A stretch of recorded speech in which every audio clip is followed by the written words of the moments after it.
It's the age-old debate when loading rifle cartridges. To crimp or not to crimp? Let me show you why you might want to do one or the other. Now to start, we need to understand that I am talking about hunting loads here. We're getting ready to enter whitetail season, so that is what I'm working on. Now if we take a look at that case neck, you'll notice right towards the mouth of that case, there is ever so slight of a flare out in the brass, and there's a gap between the brass and the actual projectile.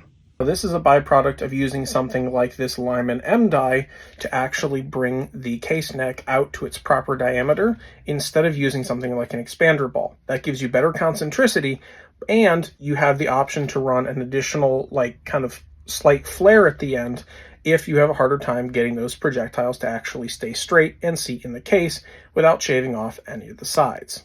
Now to demonstrate how much crimp I actually use, I'm just going to take this one here, set it into the press. Now we're simply going to run it up in the die, and I'll show you just how much crimp is applied.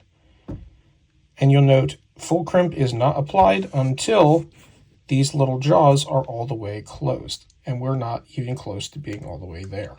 Now here I'm going to take the cartridge that we just crimped, grab a uncrimped one out of the block, and we can compare them side by side. You can see here, not honestly a ton was done to that. However, that brass is now formed in against the projectile.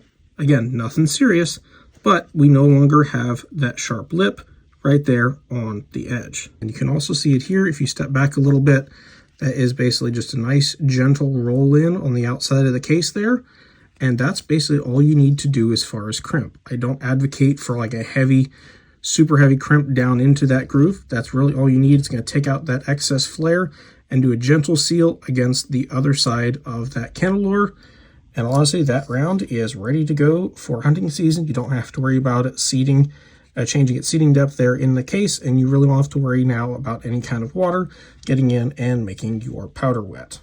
That, guys, is a quick look at how I crimp, particularly when it comes to any kind of hunting ammunition. I think it's just a good idea and a good practice overall.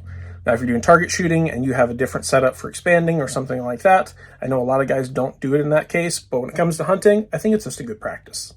And of course, if you want to support the channel, check out our TRC 22 snap caps, available in standard rim, non-ejecting, and revolver rim, and coming soon in 22 Magnum. Link to those over in the pinned comment over here and in the video link down below. Thanks, guys. Catch you later.